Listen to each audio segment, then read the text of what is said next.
Start the session. I wanted to take any doubts or clarifications which you have from the previous class.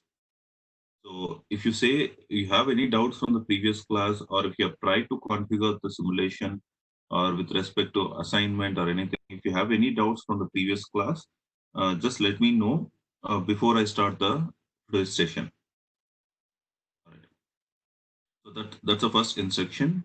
Hopefully the assignment 2 is enabled for everyone and you people are able to download that assignment too.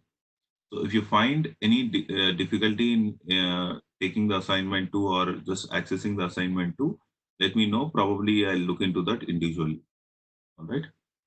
So let me quickly take the any doubts from the previous class. If there is no doubts from the previous class, we may jump into the concept called DHCP or configuring a DHCP.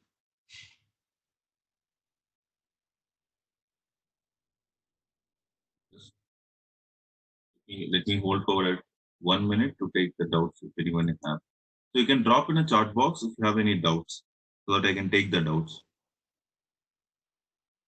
If not, so quickly, I'm gonna jump into the simulation part. So let's try to do the simulation for the DHCP in the both the ways using a DHCP server or making a router to work as a DHCP. So both possibilities, we're gonna look into that. So quickly, I'm gonna revise the yesterday's topology which we have configured. So for that, what I'm gonna do is I'm gonna take a router. So probably I'm gonna just quickly revise or revise or review the first method.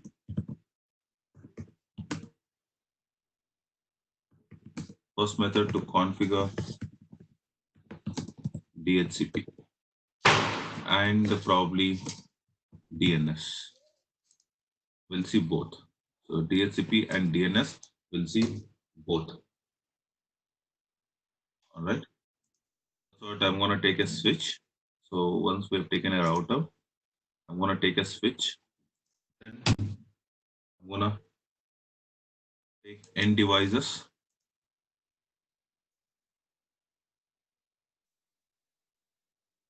Then I'm going to take a server. All right. So these are the end devices which I'm going to take for configuring. All right. So let's connect them in, let's say using a cable. Let me take an automatic cable. So I connect these devices. So using a auto. As of now, we have not done any IP assignment, IP addressing. So we'll see that one by one, step by step, IP assignment and probably how do we assign the IP address. That we'll see step by step. So this is a physical topology which we have taken. Probably the first method we're going to see will configure a DNS or the DHCP in the server. All right. So I'm going to name this server as a DHCP and probably we're going to host DNS also. So for that, I'm going to name this server. And as I said in the previous class, we're going to reserve some IP addresses. Probably I want those IP addresses to be assigned in a static mode. Probably the first IP address I'm going to reserve is 192.168.1.1. So this I'm going to reserve for this gateway. So that is the first thing. Then I'm going to reserve another IP address for the server. Probably I'm going to say it as a 192.168.1.2.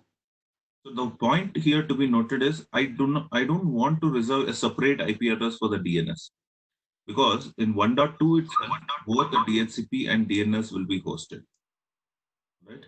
So that's the reason I'm not using any other IP address for the DNS separately or DHCP separately. Can we use it, sir? Yes, we have that option also. Probably in the upcoming examples, I'll let you know how to use a different IP address, right? When we host a multiple servers or whatever it is. But as of now, I'm going with the one IP address only. So I repeat, so this 1.2 is used for the both because in the same server, we are hosting DHCP as well as DNS. So I'm going to use 1.2 itself for the both. All right. So quickly, let me configure the gateway for the, let's say, router interface. So I'm going to the CLI mode. I'm going to start saying that enable the config terminal, that is a global privileged mode. And I'm going to enter to that particular interface. Probably the interface host Ethernet 4/0 in this case.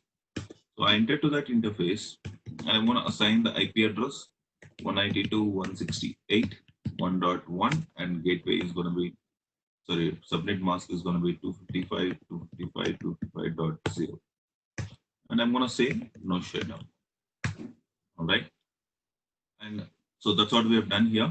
So we said this is a IP address and the gate subnet mask is probably 24. That's what we want. If you see the whole network belongs to 1.0 network. So that's the idea. Or let's say it's the network or whatever we want to take the IP address range. The whole network belongs to 1.0. Out of that, 1.1 I've used for this. 1.2 we're going to use it for this. Probably let me configure this. Let's say the server. The first step which I'm going to do it for this server is I'm going to configure a static IP. So that is what we have discussed in the last class. Certain IPs I may prefer to go with the static IP. So that's what we are doing now.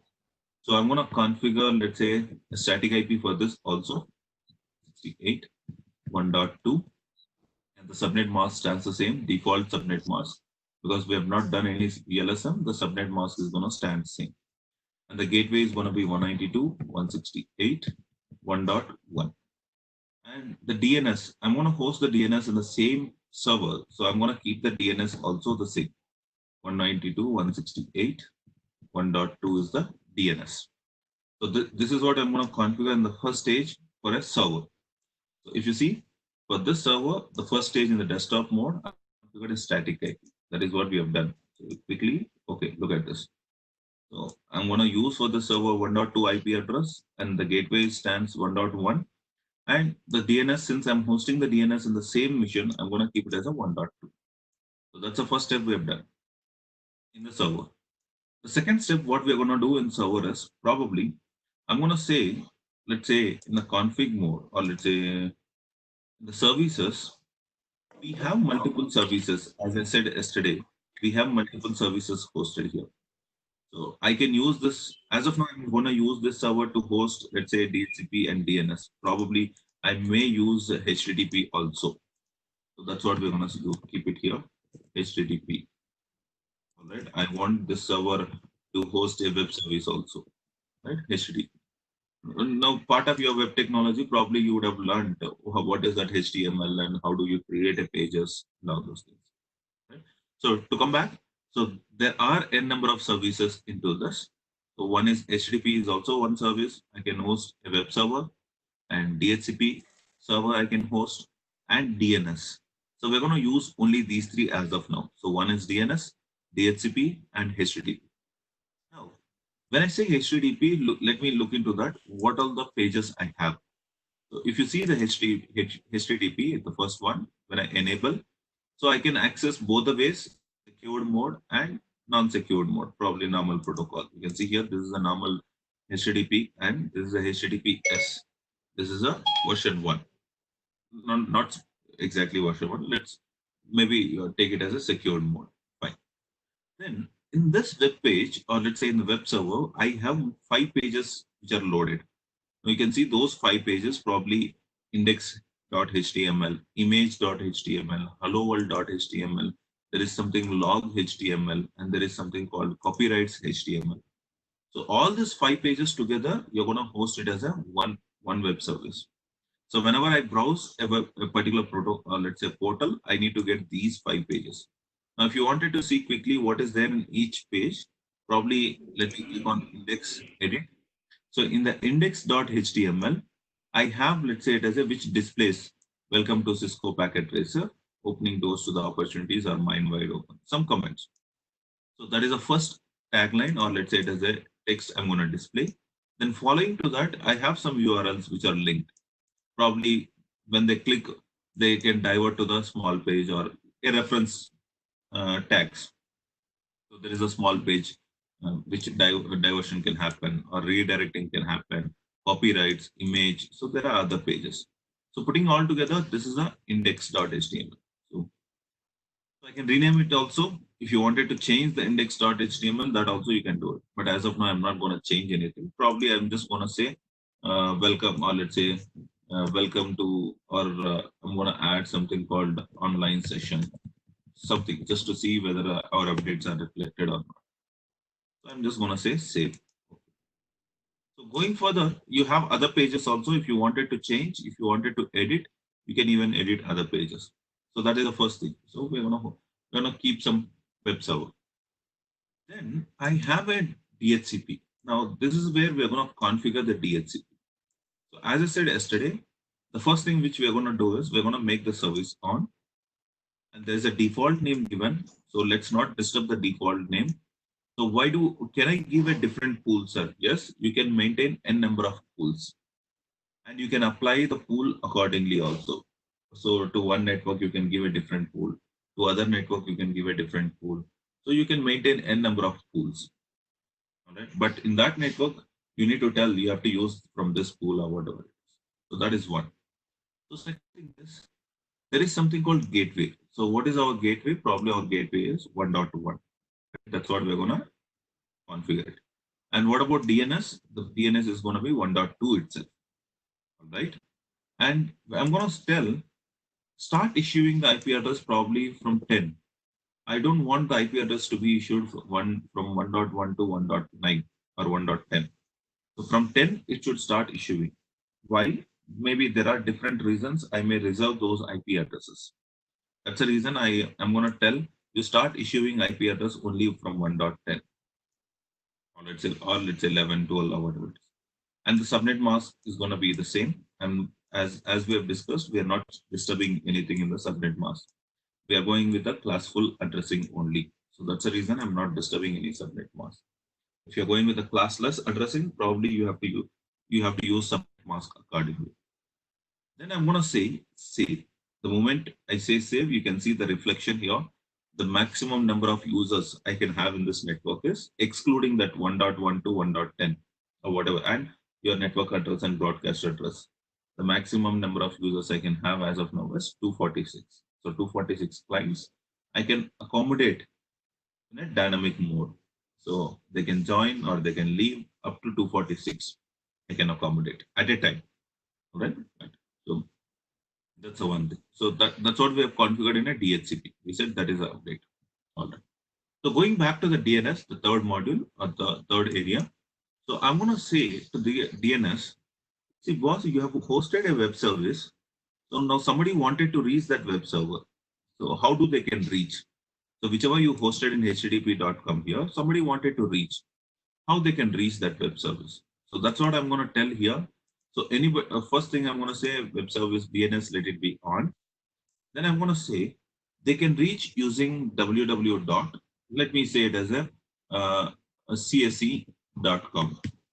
All right. Or let's say it as a csc and probably isc.com. So this is a link they may use to reach this DNS. Then this is a link they maybe in a text way they can use. But this link in the backend has to be mapped to one IP address. That's what DNS IP address. So that's what we're going to say here. Somebody uses this link in the browser. When the request comes to the DNS, DNS should reply with this IP. That's what I'm going to say, and I'm going to add. Look at this. So basically, what DNS is going to have? DNS is going to have a database where it is going to have the name and then what is the equivalent IP address. Right? So for me, or let's say for users, it might be difficult to remember this IP address. It might be easy for them to remember the name. So that's the reason the DNS takes care of mapping of this. See, if I wanted to visit a google.com, Google may maintain a number of IP addresses to reach the web server. All right. But I cannot remember all those IP addresses every time. So I just remember google.com. Whether it connects to 1.2, 1.3, or 1.4 at the back end, it is Google's responsibility. So for user, for me, it is easy to remember the IP, or let's say web address as google.com. So that's basically the DNS purpose. It will map your, let's say, text to your IP address. So how it is going to map? Probably the admin is going to feed all these things. All right. He's going to feed the name of the URL probably, and then to which IP it has to map. Probably this IP is the DNS IP. All right. So that's what we have done here. Pretty fine. Then I'm going to close it. So to quickly revise, So in this particular server, we have configured 3 sessions. One is HTTP, one is DHCP, or let's say it as a DNS, sorry, and DNS. So these three we have added here, and then we're gonna close that. So as of now, to say, this is the first thing which we have configured, and this is the second thing which we have configured. Now, as a third step, what I'm going to do is I'm going to ask the clients. Now, these four are the clients as of now.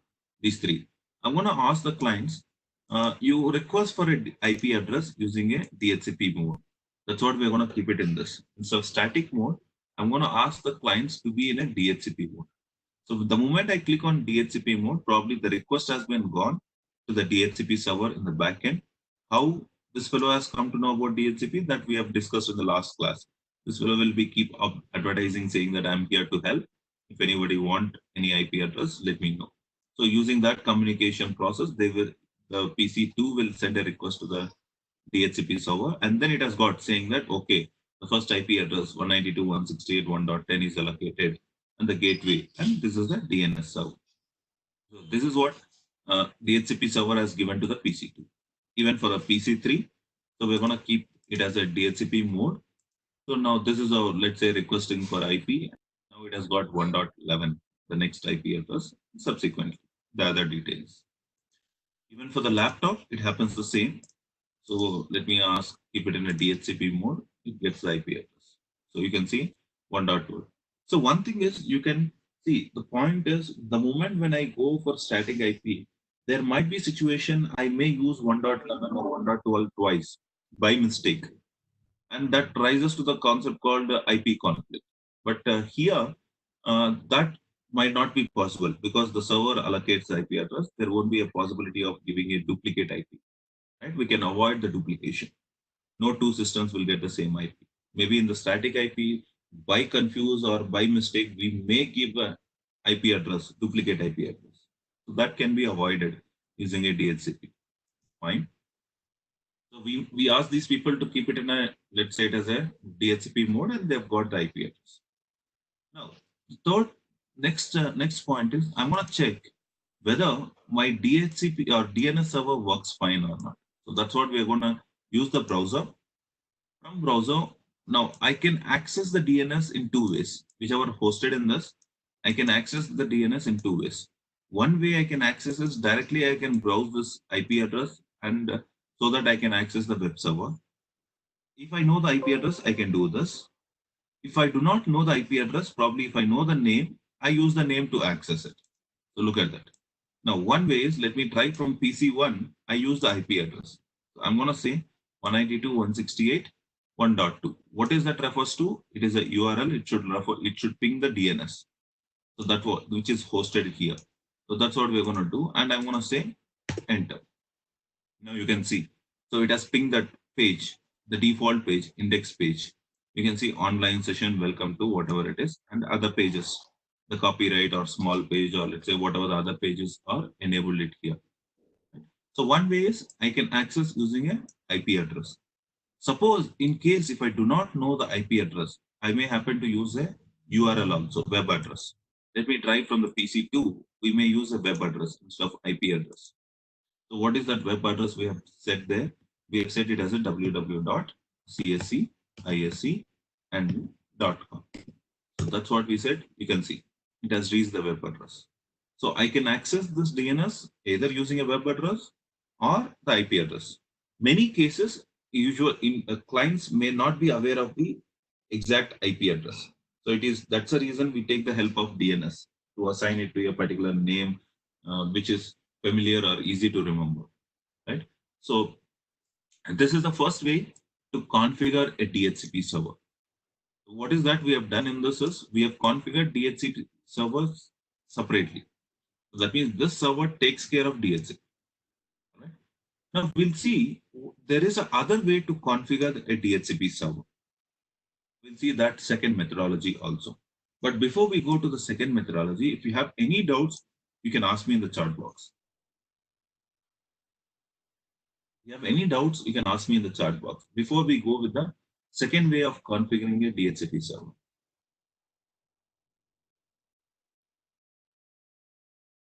Hope my I'm audible, right? Can someone quickly reply in the chat box? Yes, sir. Very good. So what about others are able to listen? Sai Charan, 61. Vivek, sir, should the server be in the same network?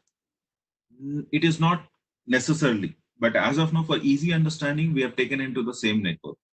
Now, server might be here and somebody can request from other side also. That also we'll see an example when we go with the, let's say it is a multiple networks. Need not to be in the same network. It can be in other network also.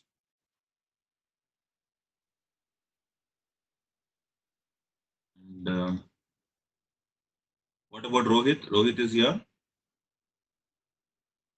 Rohit, is that okay? Fine. Are you able to understand?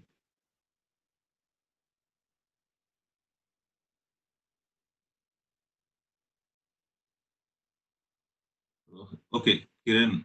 Kiran, you have any doubt? Yeah, I see you raising your hand.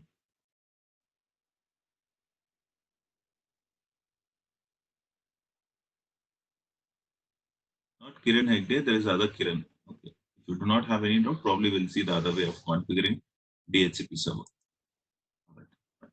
So quickly, if somebody is there, Rohit friend, just ping him that, tell him not to sleep. Okay. Might be, I feel that he might be sleeping.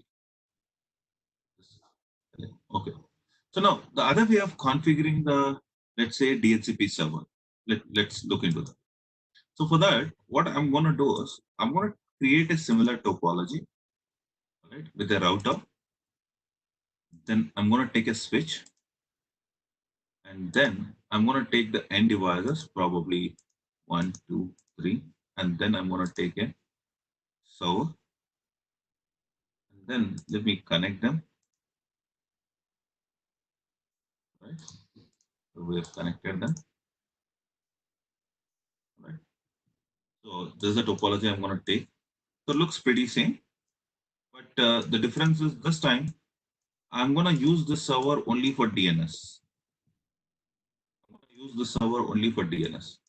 Probably in the router, I may configure a DHCP. So I'm going to ask the router to act as a DHCP server. Yeah, that also I can do. So that's a specialty of, let's say, router, or let's say, so I may ask this router to act as a DHCP also. That's what we're going to do it in this example. So this server, I'm going to ask this server to just host a DNS itself. Right? It is not going to host anything else. So DHCP service will be done at this server. So that is a second way of configuring, let's say it as a DHCP server. DHCP. We're going to configure in a second method.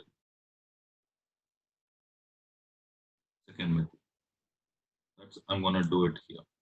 All right. So to understand this, again, what is the IP address? I'm going to take it here. Probably I'm going to take the 192.168.1.1 is the IP address. And for the DNS, we should have some IP address. All right. The IP address I'm going to do is 192.168. Sorry, 1.2 is the IP address which I'm going to give it here. Fine. For the DNS. These people, laptop 1 and 2 and 3, they should get it automatically. Let's see how do we do that. Fine. So quickly, I'm going to this router. All right. So enable config terminal. The first thing I'm going to do is I'm going to tell this router the first thing. I'm going to enter into the interface, fast Ethernet. So probably the interface name is /0. And I'm going to assign the IP address. Welcome, Nikhil. Now you got up.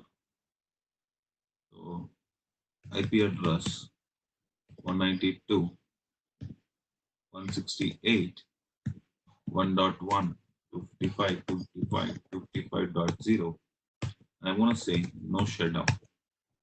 So I assigned, the first step, what I did is I assigned an IP address or probably the gateway 1.1. right? Then I'm going to say exit. Now I'm going to configure a DHCP in this. That is the first step we're going to do it. Now we're going to configure a DHCP in this. Let me configure that. So for that, I'm going to say IP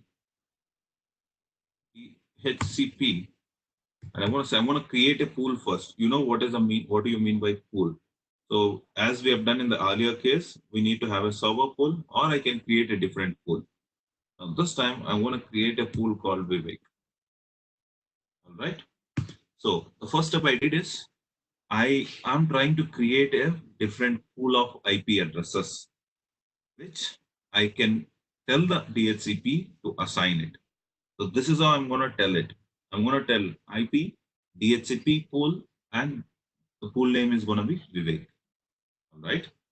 Then I'm going to tell there is a default route which need to be followed.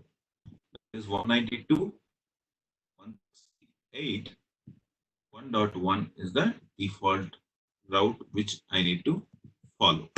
So that is what we have told.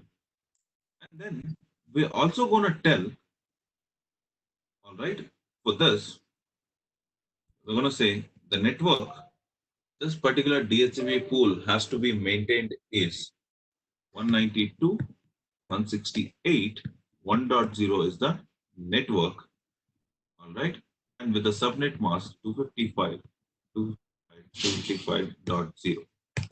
This is the network which it is going to maintain. So what is the two instructions I've said first? I created a pool, then I created or I said this is a default route, and I've also said this is a network we're going to use. There is a query, sir. I think you typed 192.168.1.1 instead of 192.168. Is that? No, I guess. Correct. Interface, we have typed it wrong. So I'll take care of that. Probably once we will edit it. Just let me know. All right. So thank you, Rupa, to notify that or for notifying that. All right. So second thing is we have given or coming to here. First, we have created a pool. Then we have created a default route. Then we created a network. And the third thing I'm going to tell us about the DNS. I'm going to tell what is the DNS server. DNS server is 192.168.1.2 is the DNS server. So these three are the instructions I've given to this router. I created a pool. I told the default route, and I've told a network address which this pool has to maintain, and I've told what is a DNS server. Then I'm going to exit. So as Rupa said, we'll go back and we'll correct that interface. So interface first Ethernet, because we have given here instead of 168, we typed it as a 168, just 68. So we'll correct that.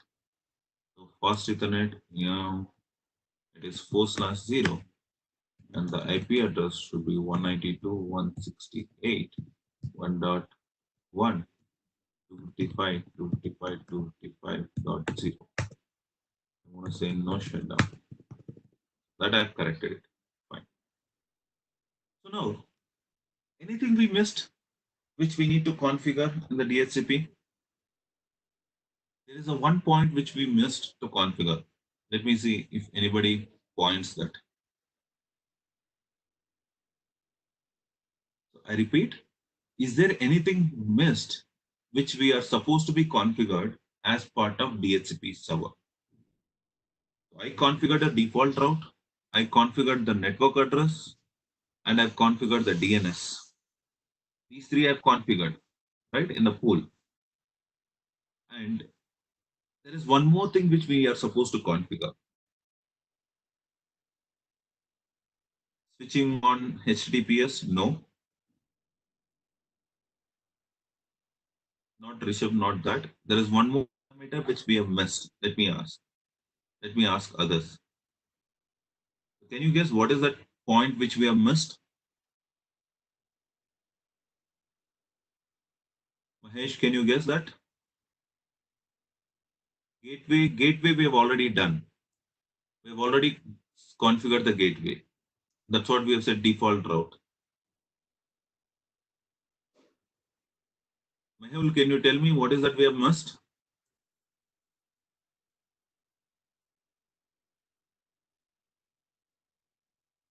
Mehul?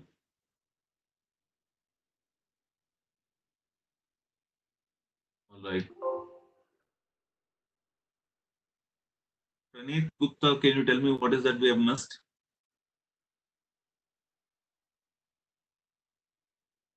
Praneeth Gupta. If you do not have the answer, just drop me. Sir, no answer. At least I'll come to know that you are alive. It's something you should react. All right. So, Sandeep, are you here? Can you tell me what is that point which we have missed? No answers. Mehul, don't know, sir. Okay. Don't know, sir. Yeah, it's okay. It's okay. No, nothing to worry. Don't worry. Sandeep also says, I don't know. Okay, fine. Okay. What about others? Sona, can you tell me what is that we have missed? There's one more point which you are supposed to configure. Yes, don't know, sir. Okay. Venkatesh Sridhar, can you tell me what is that we have missed? Clock rate, no, we are not using clock rate because there is no serial ports. Right? We have not taken any serial ports. So clock rate is not required. Okay. So what we have missed is part of DHCP, we have not told the IP addresses which need to be excluded. Correct? Because in the previous simulation, we have told the server you need to exclude so and so IP addresses and you need to start from there. All right. So that we have not told yet here. So that means we have to exclude some IP addresses. So how do I tell that? So the command we are going to use is IP DHCP. Sorry, need to come out of this. Then I'm going to say IP DHCP. I'm going to say exclude. What is that IP addresses? What is the range it has to be excluded? It has to exclude 192.168, 1.1. Probably from there, it has to exclude up to 192.168, probably 1.24. So 24 IP addresses it has to exclude. We may not use those 24, but let us for a test bed, we are going to take that. Okay. So 24 IP addresses it has to exclude. That I'm going to tell it. Okay. That I've done it. So that's it. We're almost done with this router configuration. Now the part is left is we'll go here and we'll configure the DNS. All right. So before configuring the DNS, I'm going to tell this desktop the IP address is 1.2. This is a subnet mask and the gateway is 1.1 and the DNS is this. So I'm going to assign that. Okay. And then I'm going to go for the services. Then I'm going to click on DNS. All right. And I'm going to say anybody try to access www.vivek.com. It has to map to 1.2. So I'm going to make it on and I'm going to add that. I'm going to update it. Now, indirectly, the pages, these are all the pages which we have. These are the default pages which we get it. Right. So that's it. I'm going to close this. Now, let me go to this laptop and keep that in a DHCP board. So requesting for IP address. Yes, you can see here it has started issuing from 1.25 because we reserved the IP addresses from 1.1 to 1.24. The gateway is assigned and the DNS is assigned. Now, who has assigned this? Not this fellow. This fellow have done that, the assignment, because the DHCP has been configured here. All right. Hope you got the difference from the first method to second method. Now DHCP has been configured here. Now that fellow have assigned it. Now look at this. For this fellow also, I'm going to keep it in a DHCP requesting for IP address or DHCP request successful. It has assigned the IP address. Very good. 1.26 is assigned. And for this fellow, I'm going to say, if it is DHCP requesting for IP address, he has got 1.120, sorry, 1.27. So now all these people have got the IP addresses, not from the server, right? It is from this fellow. Earlier example, these people have got the IP addresses from this server because we have not configured DHCP here. We have configured that time the DHCP here. All right. Now let me access the DNS server. So that's what I'm going to do it here. www.vivek.com. So here we go. So we are able to access that DNS, whatever is here from this laptop. That's what you can see here. We're able to access the DNS server. All right. So the same thing, we can access the DNS server also from here. Instead of, let's say, 1.vivek.com, I'll say this time. 1. Yes, we're able to access it. So we can access from this PC or also. Let me go to the browser. Let me access. Yes, we are able to access it. So that's it with respect to the DHCP, the two ways of configuring and the concept called DNS. How we are going to use the DNS or how it is being hosted. Any doubts in this? Before we go to the slides, there are some more points which we need to cover part of DNS. Before going to that slides, any doubts from this?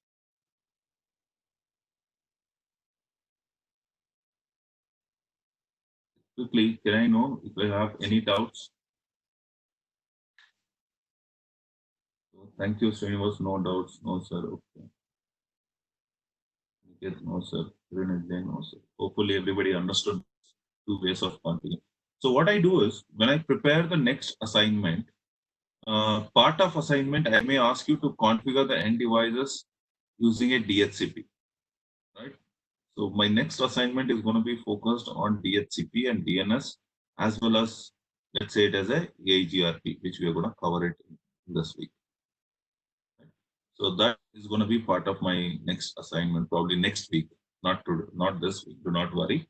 In the next week, the part of my assignment is going to be covering these topics. All right. So quickly jump to the slides.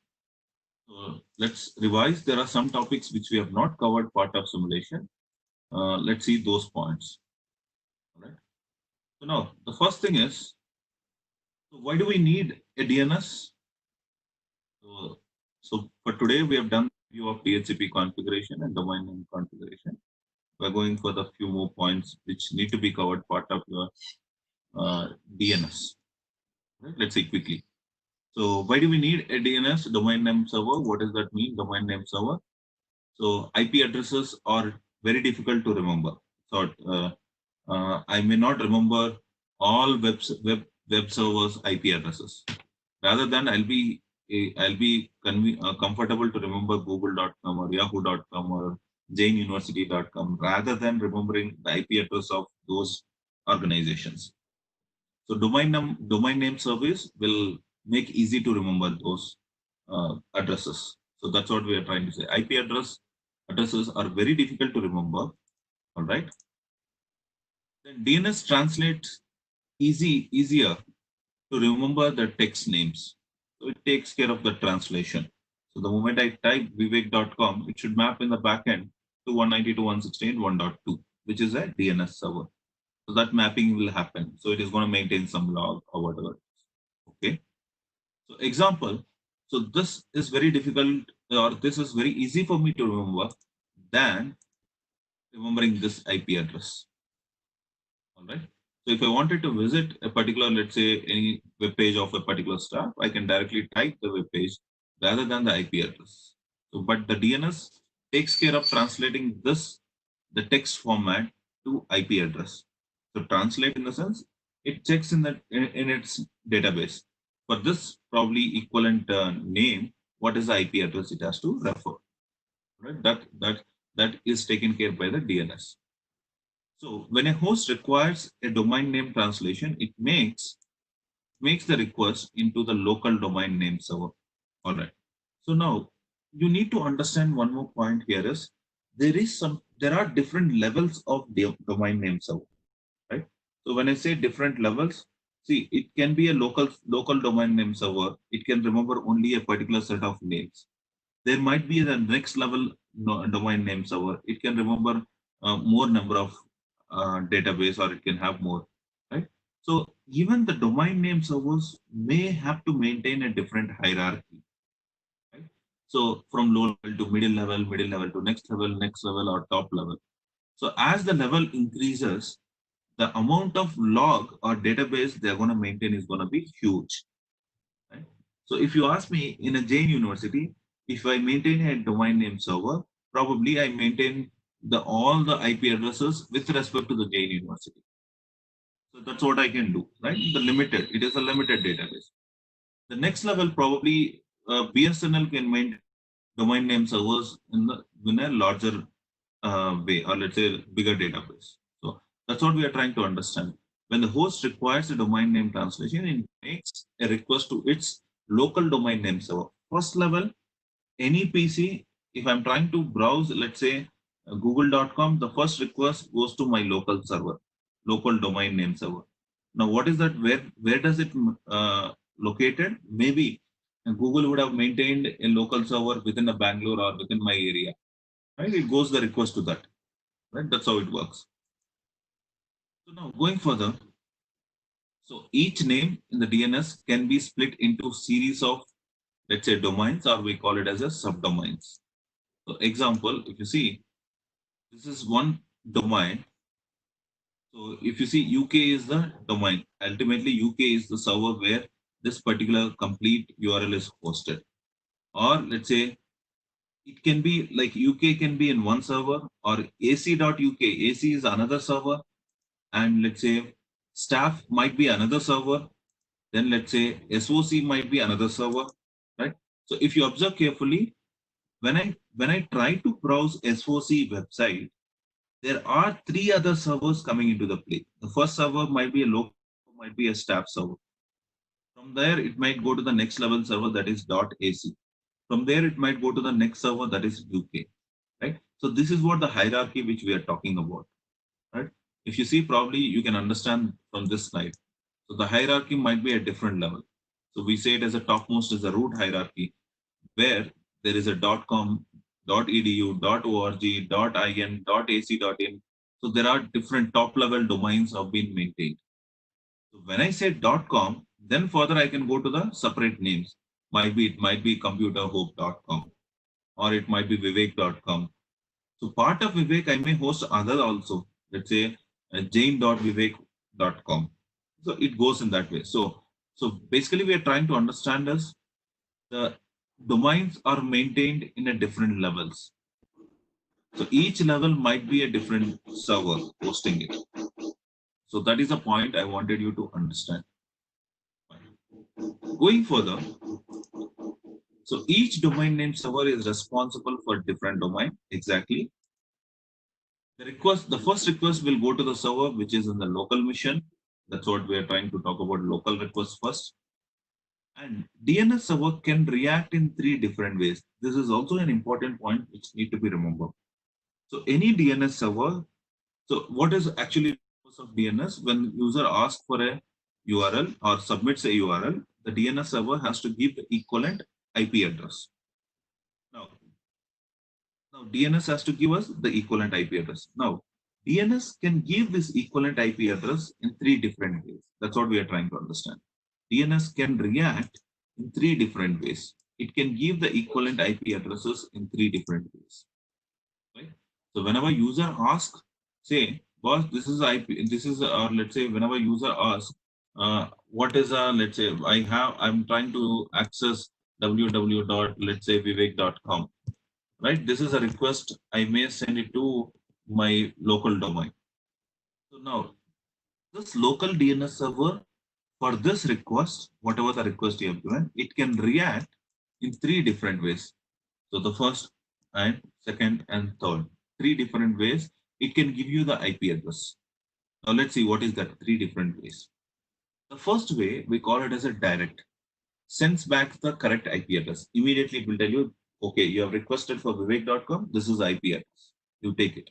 or to access it using this. That happens in the backend. Or it can say recursive. If it doesn't know, my DNS server might not be knowing the IP address. It doesn't mean that always my DNS server should know the IP address. Sometimes it may not know the IP address also. That time, what will happen? It may have to request to the next level and get the IP address. So that's what happens here. So recursive. If the DNS server doesn't know the IP address, it makes a request to the other DNS server for the IP address and then sends back the IP address to the client, whoever requested it. So that we call it as a recursive. The third way it can react is indirect. What is that it will do? Sends back the IP address of another DNS. It may say, boss, I do not have that IP address. You contact this particular DNS, they will give you the IP address. It can react in three ways. That's what we are trying to understand. So it can react in direct way. If it has got the IP address, it will give directly. It can react in recursive way. That means it has not got that IP address, IP address. It will ask some DNS server who's next to that or neighbor to this fellow. It will ask those fellows and get the IP address and give it to you. And the third thing is, it may tell, boss, this is the neighbor. You go and request them. They will give you the IP address. Right? There's a three ways it can react. Fine. So this is the first way, direct. So a client, probably we can take this as a client. Now this fellow is the client. He is requesting for this IP address. The request has been submitted to the DNS server. Now DNS server is directly giving, okay, this is the IP address which you need to browse. So this will not look at to us in the browser. Probably in the backend it happens. The moment you type this address in the backend, this process will happen. Your browser takes care of that. All right. This is the first way, direct.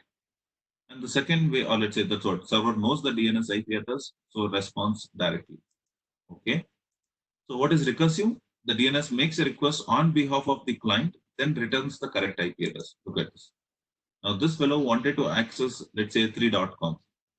Now it has sent a request to this fellow, but this server doesn't have. This server is only hosting this address. This server is not hosting 3.com. It doesn't know the IP address.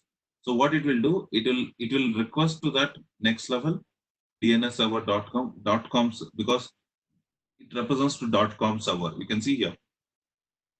Now you can see he is requesting for .com, right? So www.3.com. Now the request has reached here, but this fellow is hosting only this. He doesn't know about the .com. What he will do, he will forward the request to the .com web server. Whoever is taking care of the .com. If it is a .in, he will forward to the .in web server or DNS server. If it is .ac.in, he will forward it accordingly. If it is let's say some other extension, it will forward to accordingly. Now, the .com server is going to reply, okay, because ultimately the .com server will have the address of this because he is the one who is going to maintain all this. So he will reply that to the DNS, and then from this server you're going to get, okay, this is the IP address for that web port, whatever the URL you are requested. So this is the recursive process, right? The second method which it is going to react. And the third method is it is an indirect process. So what is that? The server turns the address to another DNS server, which the client must send its request to itself. So server, the DNS may say, boss, you go and request this fellow, he will give you. So look at this. So client is requesting www.3.com address. This fellow doesn't have that.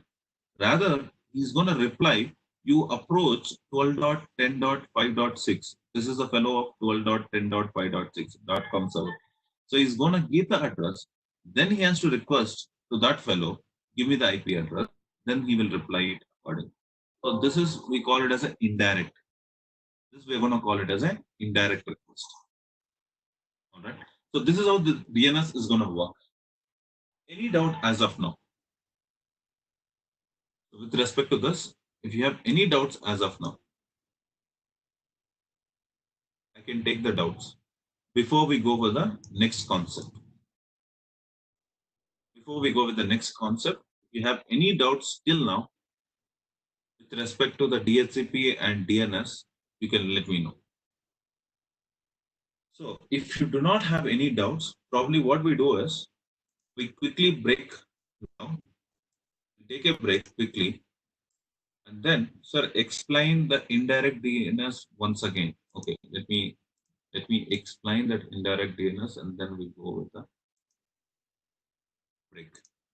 See, indirect DNS is like somebody is asking me, or let's say in this case itself, this fellow, this is a client, all right? So this client is asking, boss, now who is his local DNS? His local DNS is this fellow. This fellow is the local DNS. So what he will do, he will, okay, I'll explain the recursive also. Just give me a time. I'll first explain the indirect. So now this fellow is requesting to the local. This fellow is the local one. He's requesting, I wanted to visit 3.com or 3.com.com, whatever it is. I wanted to visit this. But this fellow has got the information about only this URL. He doesn't have the information about this. So what he will do now is in the indirect mode, he will give the address of .com server. By looking at to the extension, he will look for the extension. Now extension is .com. He will give the address of .com server back to him saying that, boss, I do not have the IP address of whatever 3.com you are requesting, but I have the .com server address.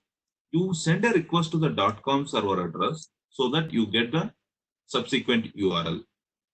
So that's why, so once he gets a reply, now the client is going to request the .com server. Give me the IP address of 3.com.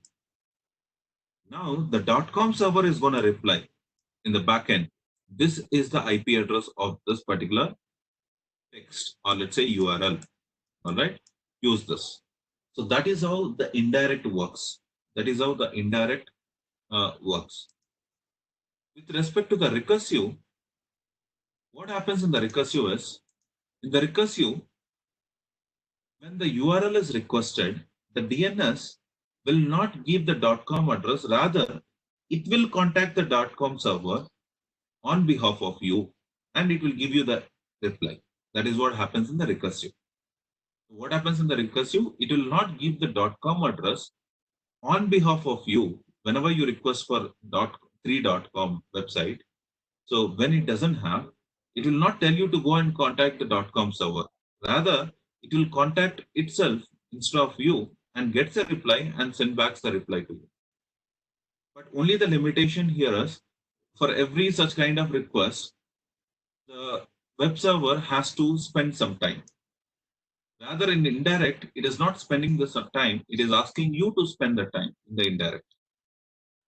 So that's the difference between direct and recursive. What happens in the first mode?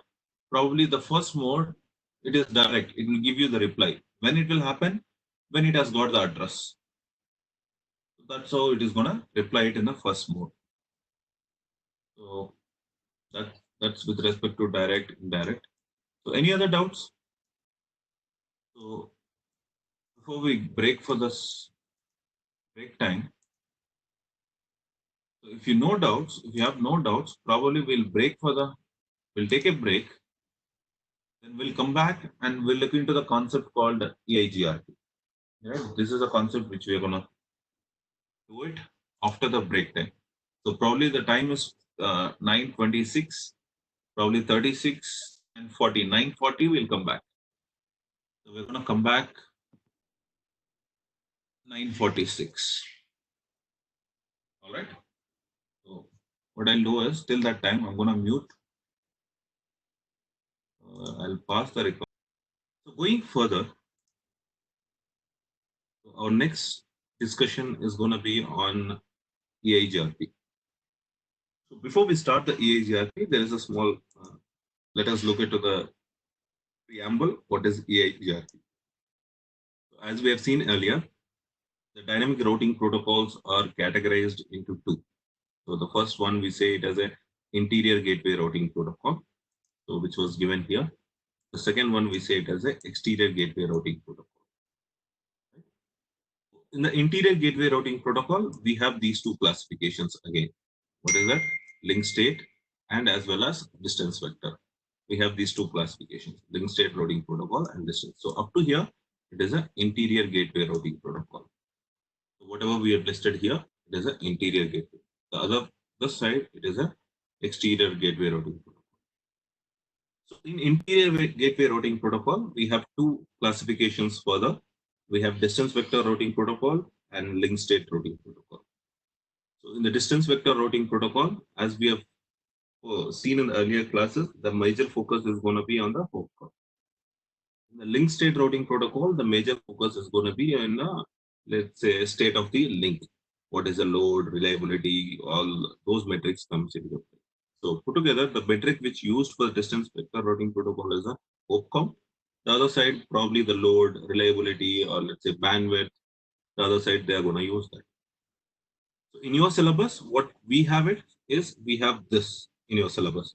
What is that we have? We have these four to be covered in your syllabus. That is RIP version 1, sorry, that is RIP version 2, EIGRP, and OSPF. There are other protocols also for your kind reference. If you see that on the slide, there are other protocols, IS, and there is a BGP version 4 and version 6, whatever it is. There are other protocols also. If you wanted to refer, please refer in the textbook. You will get to know more information about those protocols. All right. So part of our presentation, or let's say in syllabus, we're going to cover only these four protocols as of now: RIP version 1, 2, EIGRP, and OSPF. So that's what we're going to take for today. The session EIGRP, we're going to focus. We're going to focus this EIGRP. If you see slightly on the top, what is EIGRP? So probably we'll see the background history of EIGRP. We're going to see features and operations of EIGRP. And we are going to examine the basic EIGRP configuration commands. That means how do we configure the EIGRP? That we are going to see. And there is something called composite metric. Now, this is a metric which used by the EIGRP to calculate the best path. Now, again, as I said, the composite metric refers to the group of multiple metrics: bandwidth, load, reliability.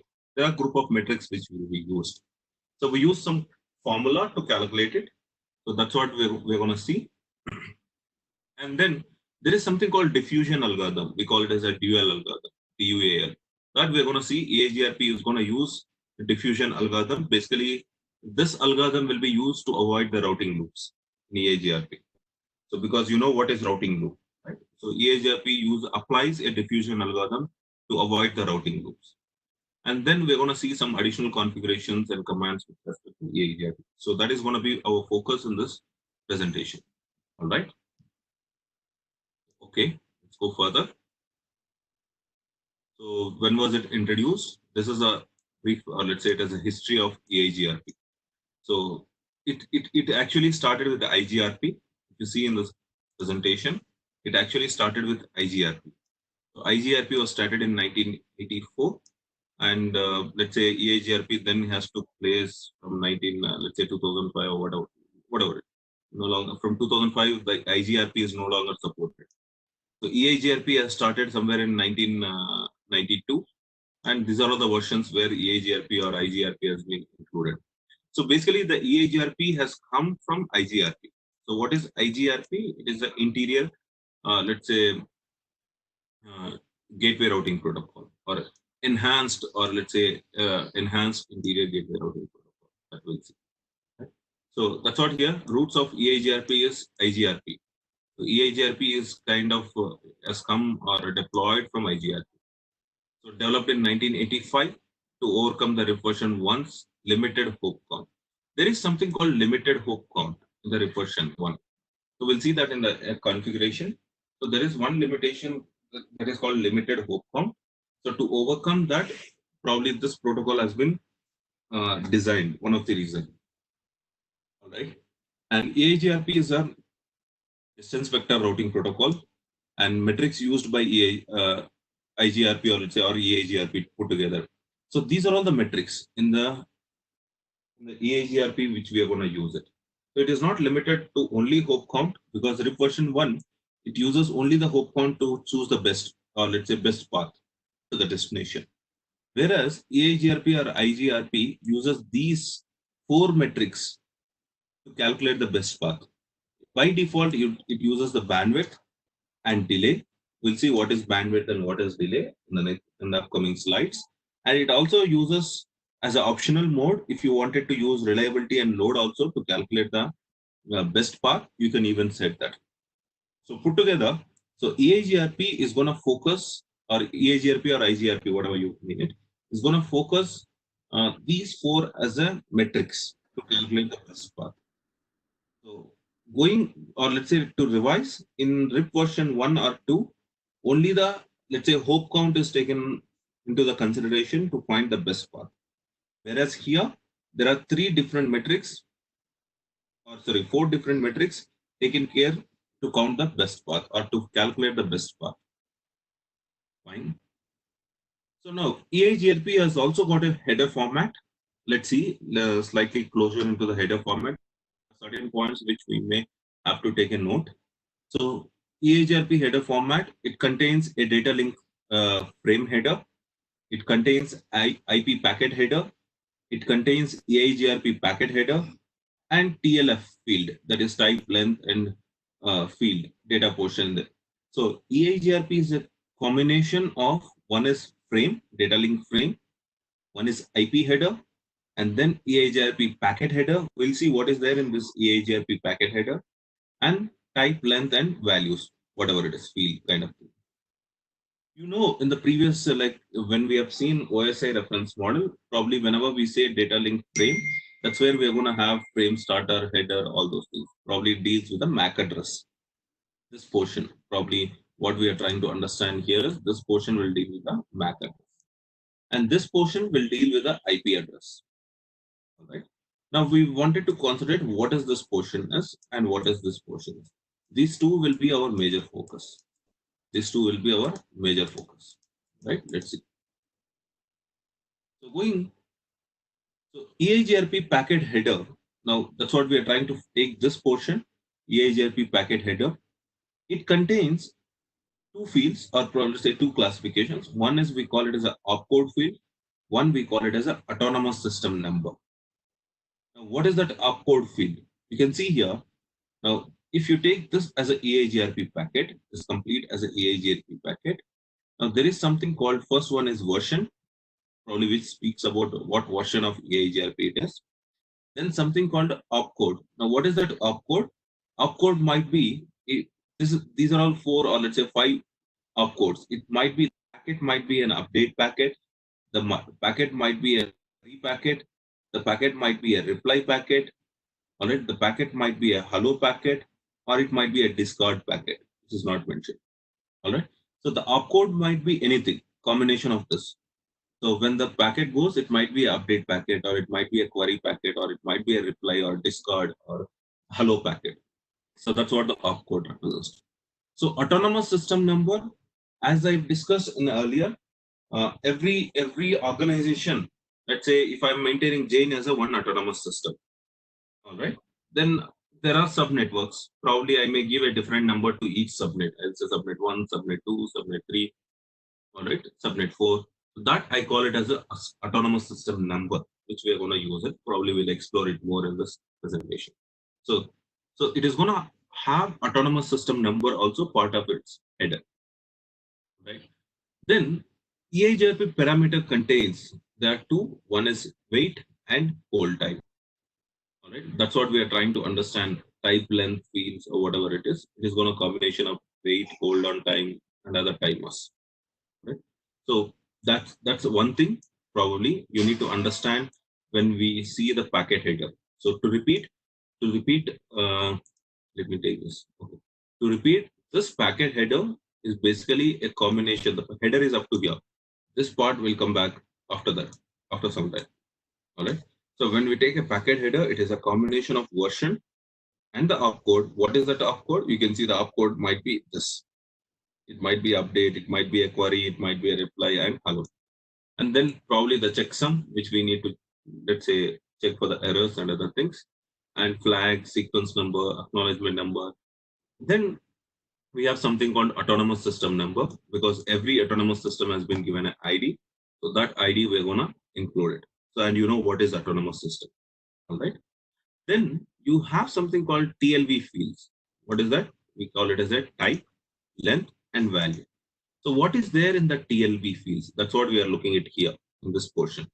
So if you see the TLV fields of EIGRP, so it is going to be combination of 5 values. We call it as a K1, K2, K3, K4, and K5. Now, what is this 5 values?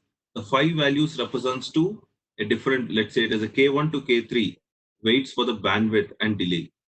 Or sorry, K1 and K3 represents K1 represents the bandwidth parameter. K3 represents a delay parameter. All right. Similarly, K2, K4, and K5 they represents the, let's say, reliability, scalability, and other parameters. Right. So it put together, these are all like kind of metrics which we are going to use together to calculate the best path. So these are all kind of different metrics. So as I said, K1 is for the bandwidth, K2, K3 is for the delay, all right, which by default it will be used. And K2 probably will also see that K2 is for the reliability, K4 is for the load, all right, and K5 is for the, let's say, the drop rate or something. Right? They are being given a designated metrics. By combination of these metrics, we'll find the best path. That's what we are trying to understand. So these fields are included part of your EIGRP packet. All right, header, sorry. So let's go further. Let's see. So that's what you can see here, type length, and to maintain or to discuss to just make a note, this type length and values field, whatever we have seen in the EIGRP at this portion, these can be in two types. That is what we are trying to talk here. So TLV, it can be a internal, it can be a external. So these fields, these values can be set a different for the internal routes. These values can be set different for the external routes. Example, it is as simple like this. A vehicle is roaming within an organization. So I may have different traffic routes. Vehicle is roaming outside the organization. I may set different traffic rules. That is global traffic rules. So that's simple as like that, right? So these TLV fields, bandwidth, delay, reliability, scalability, whatever it is, the fields might vary from internal to external. All right. That's what we are trying to understand. There are two classifications. For internal routes, I may set a different values. I may set a bandwidth, a value. I may set something else as a, or let's say it as a parameter. So broadly, you need to just make a notice. For internal routes, we may go with the TLV internal. For external routes, we may go with the TLV external. So what is that internal contains? It may contain a metric field. It may contain a subnet mask. It might contain a destination. What might be the external route? It may contain fields used when external are imported into the EIGRP routing process. So from some other network, the packet is imported. Then we have to sync with that particular network protocol. So that information we're going to cover it in this, right? So look at this. Now, going further, earlier we have come across something called TCP, Transport Control Protocol, which provides as a reliable communication. Now, similarly, EIGRP uses a protocol, something called RTP, that we call it as a reliable transport protocol. Instead of TCP, that's what we are trying to say here. EIGRP replaces the TCP with RTP. So it is going to use, instead of TCP, it is going to use RTP. Now, what is RTP? The purpose of RTP is used by EIGRP to transmit and receive the EIGRP packets. Okay. What are the properties of RTP? It involves both reliable and unreliable delivery of EIGRP packet. And it also, let's say, reliable delivery of delivery requires acknowledgement for destination, from destination. Okay. So when we say unreliable, it does not require any acknowledgement. Packets can be sent in a unicast, or let's say I can use a unicast or multicast. So putting together the EIGRP, instead of TCP, it is going to take it as a RTP. All right. Instead of TCP, it is going to take it as a RTP. All right. So it is going to replace it. Let's not worry about this diagram. We'll come back because there is something called diffusion algorithm, network discovery algorithm. So reliable transport protocol. So we will see this step by step. All right. Just try to understand from this slide. TCP is not going to be used by EIGRP. RTP is going to be used by EIGRP. So what is the purpose of RTP? Again, it is a reliable transfer protocol. It may use a different property to send and receive the packets.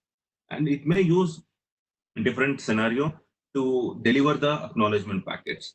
It may use a unicast or it may use a multicast. So that's a let's say short information about RTP. All right. Now going further, EIGRP uses 5 different packets for any communication. Or let's say you say it as a communication or you say it as a for convergence. Right? If you remember carefully, why do we need a convergence? All the routers need to update themselves, right? Talk to themselves. That's the reason we go with the convergence.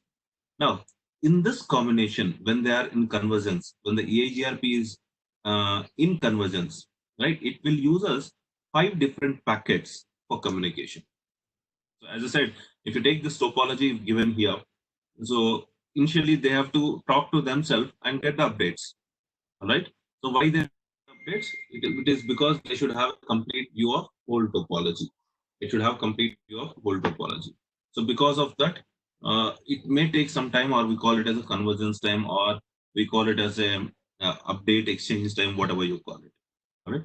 So in this process, in the process of reaching the convergence, right, it uses 5 different packets.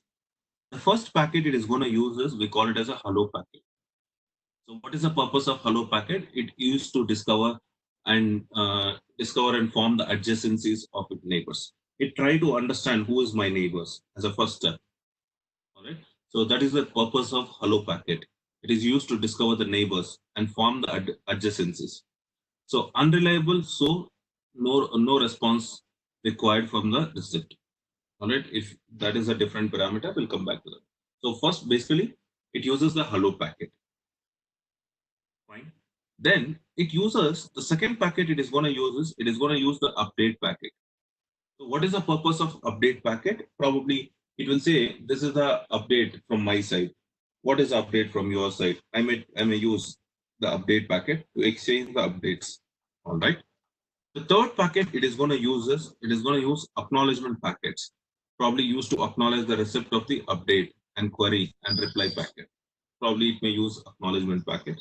So that is the third packet which it is going to use. If you see the update packet, it has got 2 special properties. What is that? So one is used to propagate the routing information after a change acknowledgement packet. All right. So automatically send back when reliable RTP is used. So that happens in an automatic. Fine. So, and the last, or let's say the further packets which we is going to use is it is going to use something called query and reply packet. So the first packet is hello packet. The second packet is update packet. The third packet is acknowledgement packet. And the last 2 packets are going to be query and reply. So what is query? Might be it may ask used by dual algorithm, that is diffusion algorithm. So as I said earlier, what is the need of diffusion algorithm? It will concentrate on avoiding the routing loops. So when it is trying to avoid the routing loops, it may have to ask others saying that do you have this path or do you have a alternative path? There is some queries which will be sent. All right. So kind of like that query packets. So query packets can be used in a unicast mode or multicast mode. Then you have reply packet used only in a unicast mode. It is going to be 1-to-1. All right. Replies always is going to be 1-to-1. It will be broadcasted to others. Right. So if you see here, the 3 major points of query packet. So used by diffusion algorithm or dual algorithm when searching for the networks or other tasks. Okay, we use a reply packet. So automatically sent in response to the query packet. Okay, automatically sent back when the reliable RTP is used. Fine. So all put together, just try to understand there are 5 packets which will be used by EIGRP. So what are those 5 packets? One is hello packet. One is, let's say it has a update packet, then acknowledgement packet. Then we have something called query and reply packets. Now we will see those things. So what are the situations it will be used? Fine. So look at this. The first hello packet. What is the purpose of hello packet? So we said to discover and establish the adjacency neighbors. So what are the properties of hello packet? Now, time interval for sending the hello packet. Look at this carefully. This is additional information. right? Extra point. Now, when do I send this hello packet? Now, for EIGRP, the time interval is set is every 5 seconds. So every 5 seconds, I'll send a hello packet. What is the reason of sending a hello packet? One, to find my adjacencies, neighbors. Two, it might be also to make a note whether my neighbor is still alive or dead, whether he has gone to the shutdown mode or down.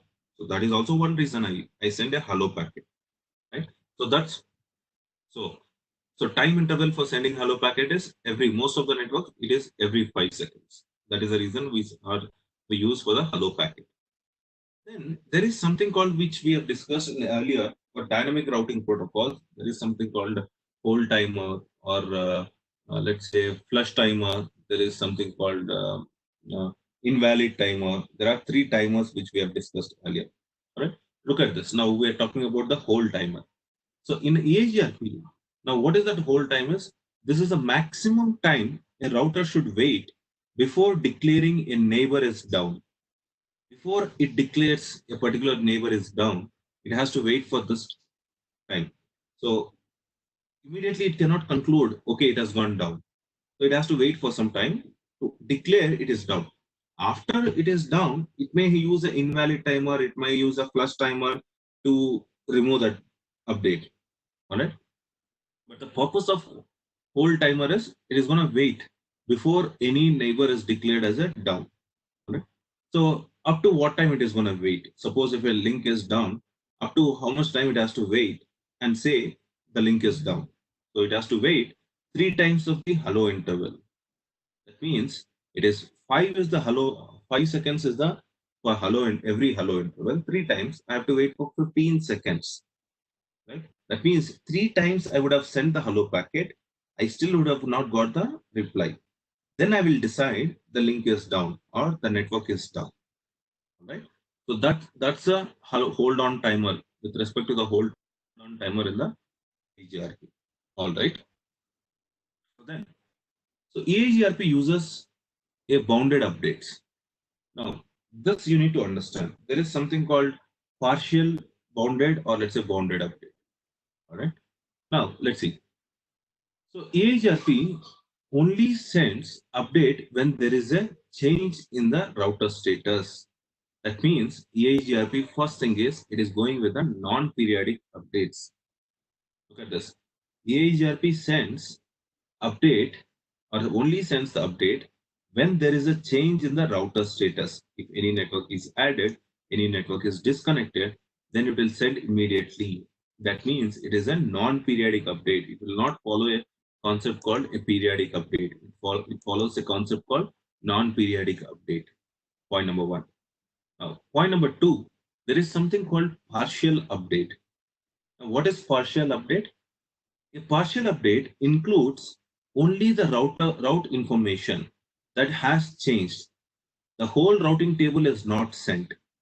Whenever I say partial update, when there is a change in the network, the router will not send the complete routing table. It is going to send only the changed information or update information. That I call it as a partial update. All right. Usually in the previous algorithms, the partial updates also will be broadcasted to everyone throughout the topology that has to be sent. Now, there is something called bounded update. What is that? When a router or when a route changes, only those devices that are impacted will be notified of the change. Now, what does that mean? There are 20 routers participating in the topology.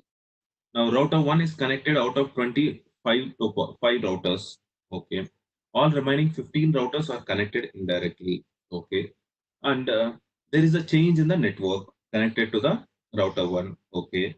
Now, router 1 understood this change has to be informed to only certain people, not all the people. All right. So, what it will do, it will identify who will be getting affected because of this update. All right. Only those people it will update. It will not update everyone, neither the neighbors or neither all. Right? That's what we call it as a bounded update. Right? Hope everyone understood this point. Right? So there is something called partial update. There is something called bounded update. The partial update, complete routing table will not be sent. Only the changed information will be sent. There is something called bounded update. So what is the purpose of bounded update? The routers which are affected because of that change, only those routers will be informed or notified. All right, that is we call it as a bounded update. Now, what does EIGRP does? EIGRP uses a partial bounded update. That means minimizes the uses of bandwidth. So whatever the change is there, only that it will inform, but not to all the people who, not to neighbors, the people who got affected, only to those people it will inform. Hope I made this point clear. Right? Now, so going further, that's what we are saying here. Partial update, because the update only includes information about the route changes. Bounded, because only those routes affected by the change will receive the update. All right. So any doubts as of now, before I go the next dual algorithm, whatever it is? Can you quickly drop in the chat box? Any queries as of now? I'll be happy to take the queries. Any queries as of now? Before I go further. Good. Good. Hope everybody is able to follow. Am I going too fast? Everybody is able to understand? Can I get a quick reply for this? Am I going too fast? The concept is clear.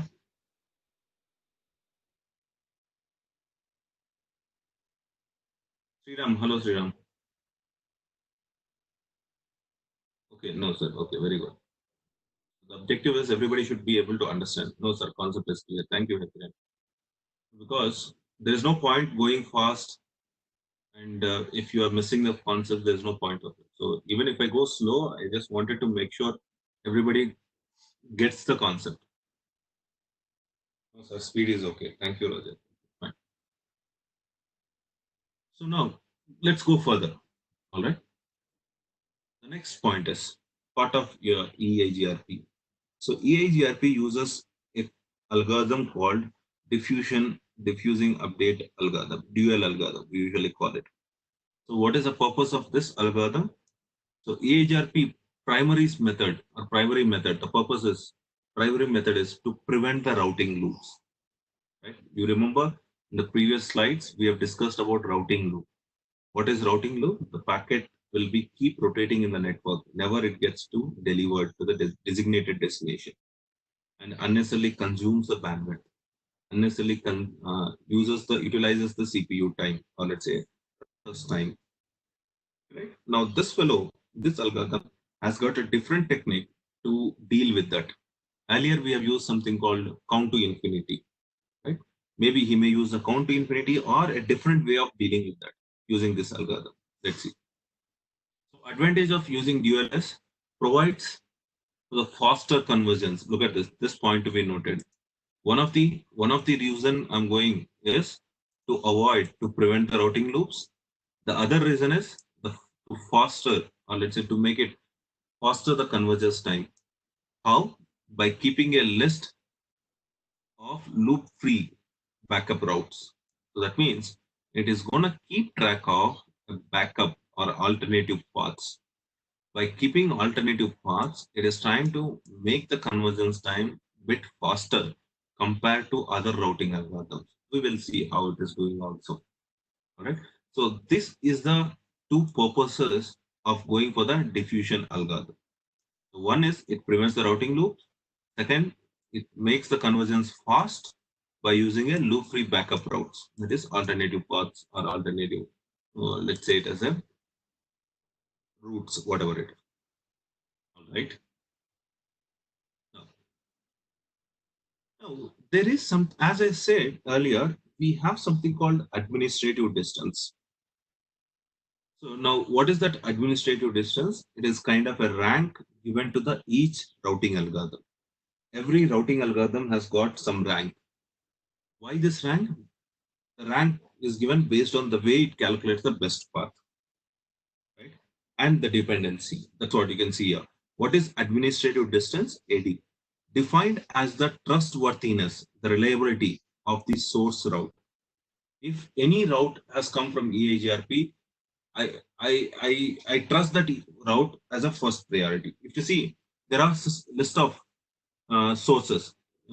Example you take, the path or route can be a directly connected route. It can be a static route. It can be a EIGRP route. It can be a BGP route. It can be a IGRP route, OSPF route. It can be a ISIS route. It can be a RIP. It can be a external EIGRP. It can be an internal. See, the routing table can be constructed using all this. The entries can be made using all this dependencies, algorithms. Now, compared to all these algorithms, the first priority, the first rank is given always to the directly connected networks. The high trustworthiness. The lesser the number here, the higher the trustworthy here. All right. The lesser the number, it's like rank. The lesser, or let's say first rank is the highest worth. Right. So always the directly connected networks are the first path any router will choose. When I have a directly connected network, I don't prefer to choose an alternative path to reach my own network. All right. Example 1.0 is connected to me. So I don't require any other path going to a router 2, router 3, router 4 and coming back to 1.0. Than that, I prefer to go with the directly connected. That is the best path for me.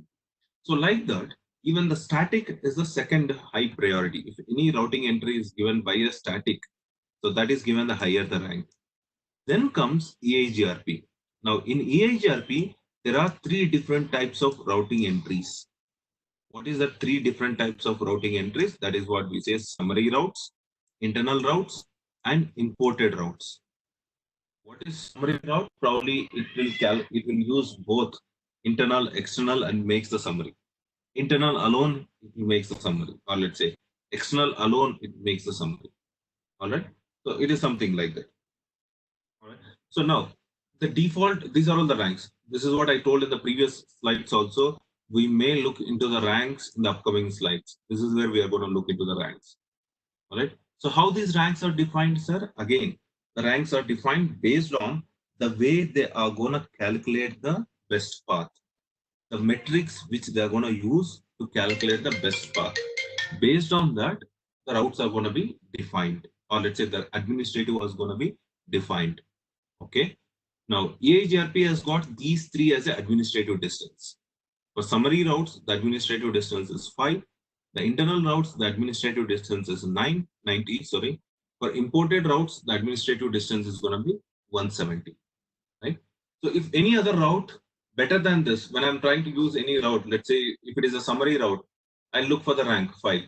Compared to if there is another route for the same designated destination with the some, let's say administrative distance as a 0 or 1, I prefer to go with that only. Right. So I repeat, let's say I'm trying to send a packet from one source to the destination. Now I'll see, okay, what is the algorithm used? It might be EIGRP, some other algorithm. Okay. How many paths I have? Might be I may have 3 paths. Okay. So what is the administrative distance of these 3 paths? Probably the first path is used, found using a EIGRP. The second path is found using a directly connected or a stat. The third path is used as a directly connected. Then I prefer than going to the EIGRP, I give a preference to the directly connected because administrative distance is 0 and the trustworthy is more. So I prefer to that. So when you have multiple paths, all right, to a particular destination, you compare these paths using these administrative distance and take a call. Now you may ask me, sir, only administrative distance is enough to compare? No, there are other reasons also, other parameters also to compare. So one of the parameter we're going to use is administrative distance. Right? Let's go ahead. Now look at this. There might be authentication process also in EIGRP. So authentication, what is that? EIGRP can encrypt the routing information, authenticate the routing information. So it may not send directly, it may encrypt the routing information to make it more secure, to make it more, let's say, reliable. So encryption process or authentication, somebody has to log in and check for the routing. They cannot just, it cannot be like just an open packet. All right. So the encryption is given so that it is more authenticated. Somebody has not modified the route, right? Maybe example in the previous case, it may happen when the router 3 is sending an update to router 1. In between, somebody modifies that update packet, right? What happens? Router 2 assumes that update is something else and it will forward the packets to that. So that might lead a chance of stealing the packets, right? So that's the reason even now the routing packets, update packets are also encrypted, and it'll be like authorization. Somebody has to authenticate or they have to give their credentials to access that information. All right. So this option is also added. Now there is something called network topology. So let's take the topology which we have used in the previous chapters. Probably let's see. So now this is a topology which we are going to consider for understanding the EIGRP. Let's spend some time to understand this topology. What is there in this? The first, look at from the router 1. We have 172.16.1.10 network with a subnet mask of 25, and it is connected for fast Ethernet. Then there is something called 16.3.0. That means you can observe here it is a class B IP address, and VLSM has been applied. You can see the first thing you can observe is it is a class B IP address and VLSM has been applied. Second thing you can observe is in this topology, there is a class B as well as class C IP addresses, both the combinations, class B as well as class C. The third point you need to observe is the channel capacity is different. This has got 64 kbps channel capacity. This has got 1024, that is 1 Mbps channel capacity. This has got 1544 kbps channel capacity, right? That you need to observe. The fourth thing is we have added something called ISP, Internet Service Provider, right? So that is a fourth one we added. So to summarize this topology, what is there in this topology? The first point, we have a class B IP address. We have a class C IP address. Second point, VLSM has been applied. The third point, the serial cables has got a different capacity, clock rate, whatever you call it, is a different, right? So one is 64 kbps, one is 1024 kbps, one is 1544 kbps, right? That is a fourth point to be noted. Fifth point, we have a ISP router, which we are going to set it for the loopback. We'll come to that. What is that loopback is? All right. So in my previous sessions also, somebody asked, oh, sir, can you explain loopback? Probably we'll see that now. All right. Fine. So now,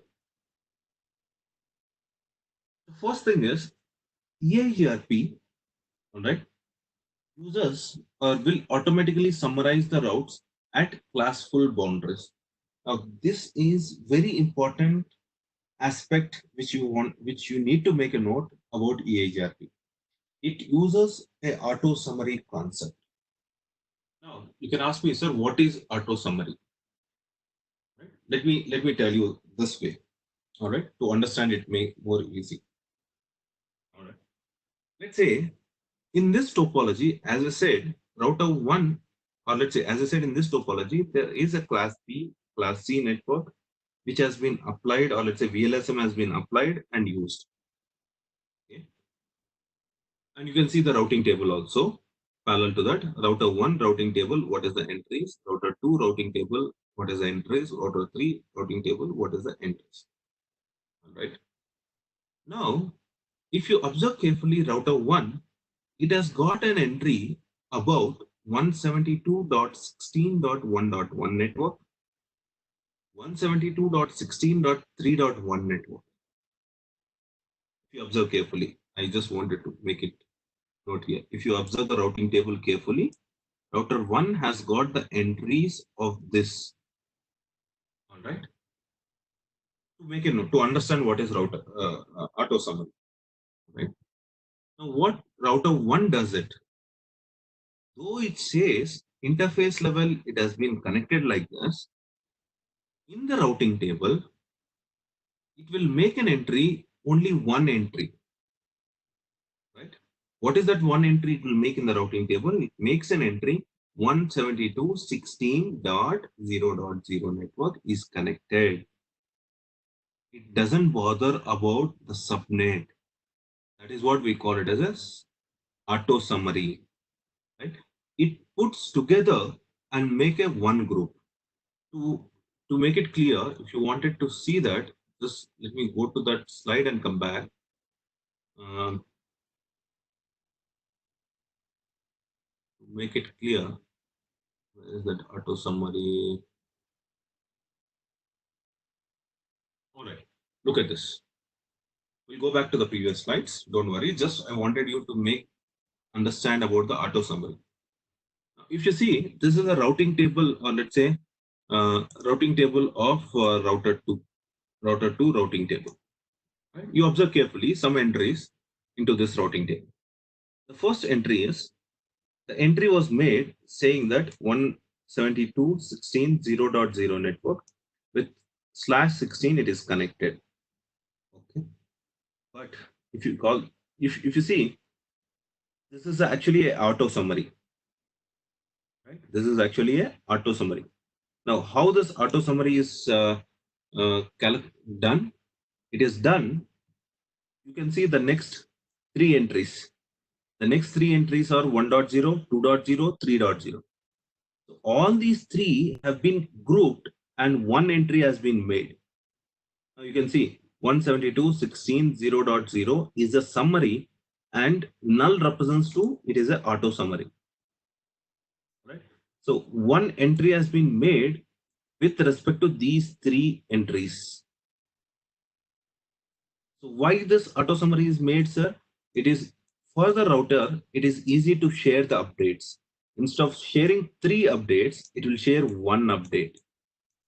Instead of sharing three updates, it will share one update. That is a one speciality or one reason why we go with the auto summary.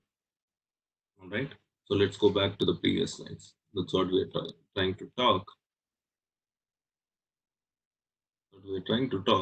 EIGRP will automatically summarize the routes at a class full. So the summary also happens at a full class. It will not do a classless summary. It will do a class full summary. That is what we say boundaries. So any doubt as of now? Before we go, any doubt?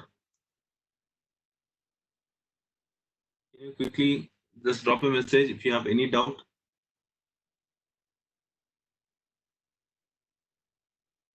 No, sir. Okay. No doubt. Okay, fine. So I guess class is up to 10:45, right? Class is up to 10:45, remember. We have another 15 minutes time.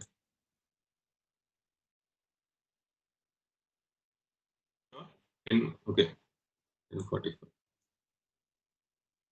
Yes. Okay. Let's go few more points. We'll try to cover it. Right.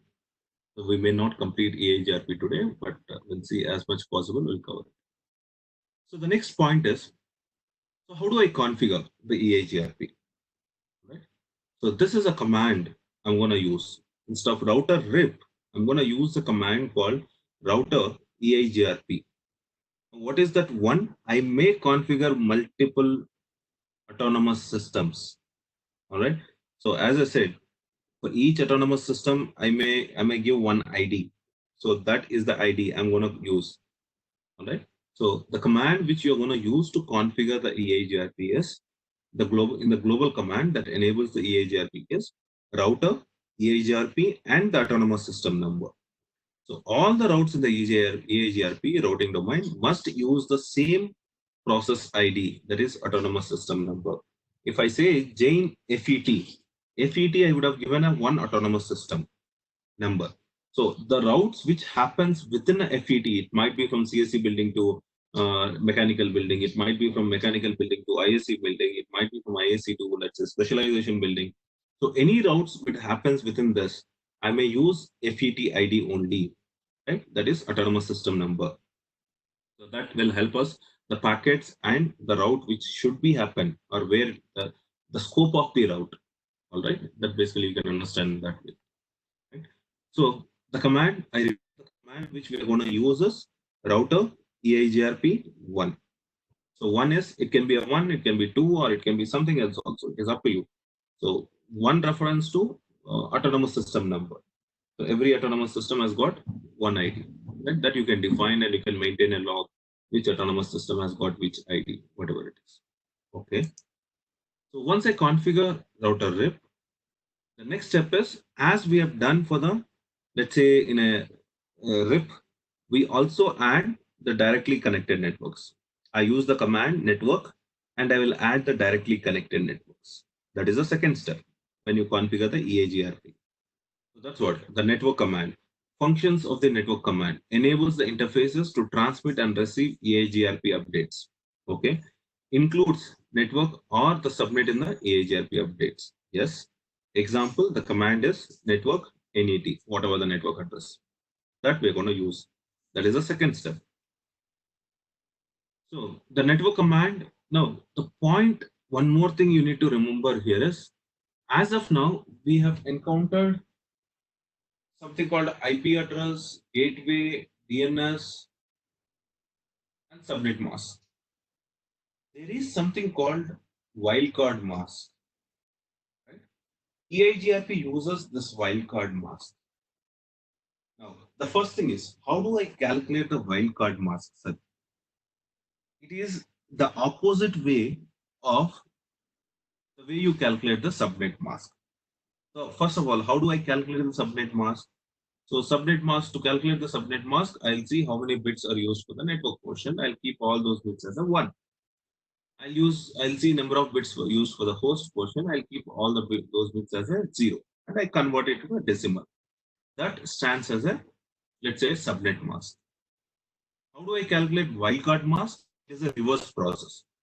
That means the number of bits used for the network portion, I'm going to keep it 0.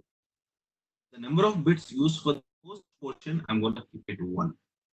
Then converting into a decimal, I get the wildcard mask. So that's how you calculate a wildcard mask. Look at this. So now the network command with a wildcard mask, or let's say I'm going to use some wildcard mask. You can see here the network 192.168.10.8, and I've used a wildcard mask, which is opposite to the subnet mask. Right? So now why do I use this wildcard mask? This option is used when you wanted to configure EIGRP to advertise a specific subnets. Let's see, I don't want to send a complete routing table. I wanted to send only a partial routing table. So that time I go with the wildcard mask. All right. As you remember in the previous slides, EIGRP uses only the partial bounded updates. So when the partial bounded update is happening, I'll do using a wildcard mask. Example, you see here, network 192.168.10.8, and I'm using a wildcard mask. So only this will go as an update now.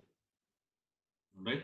So that's the reason. That's the way you're going to configure the wildcard mask, or you're going to configure any network if you wanted to advertise it. So this option is used when you wanted to configure EIGRP to advertise specific subnets, not all the subnets. Then you can go with the wildcard mask. Okay. Next, going further. So how do I verify whether the EIGRP is configured or not? This is the command I'm going to use. Show IP EIGRP neighbors. So it is going to give me the list of address of the neighbors, interface which they have connected, and you're going to have an amount of time left before neighbor is whatever active or considered to be let's say down, and then amount of time since adjacency was established. You have these few parameters in that. So EIGRP routes must establish adjacencies with its neighbors or with their neighbors before any update can be sent or received. Fine. Command used for to view the neighbor table is, this is the command we're going to use. Show IP EIGRP neighbors. Okay. So now there's another command. You can also use show IP protocols. This command is also used to verify the EIGRP is enabled or not.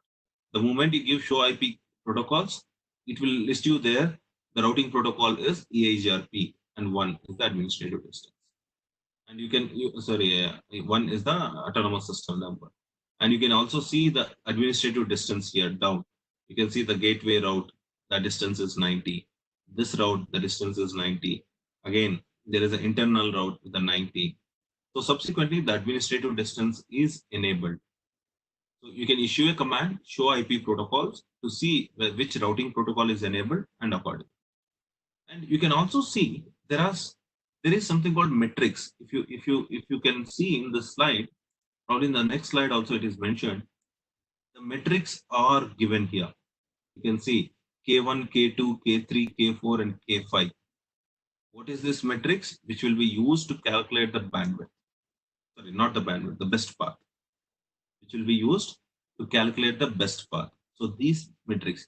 Now here, 1 and 0 represents whether that metric is considered or not. 1 represents the metric is considered. 0 represents the metric is not considered. Right? By default, as I said, bandwidth and delay K1 and K3 will be by default considered by EIGRP. If you want still to enable other reliability or whatever the other metrics, you can still enable it. But by default, these two are enabled. That is bandwidth and delay. Right? We'll also see that in the next slides. Right. So any doubts as of now? The next slide. Any doubts before we go? Any questions? Any questions? So what we do is, if there is no questions as of now, we may stop the session now. We'll stop the session for now. Probably I'll give some revision or let's say summary kind of thing, what we have done. And then in the next class, we'll continue this session. Right? From where we have stopped today, we'll continue from this session. So what I'll do is, I'll take the doubts for 5 minutes because it is already 10:35. I'll take doubts for 5 minutes. So by the time it will be 10:40, then another 5 minutes, I may give you some instructions. Then we'll close the class. So any doubts? So thank you all. Thank you all for participating in the session. If you have any further queries, please drop me those queries in the chat box or in the email. All right, I'll be happy to address or I'll be happy to give you the solution for that. Okay. Thank you all. Take care.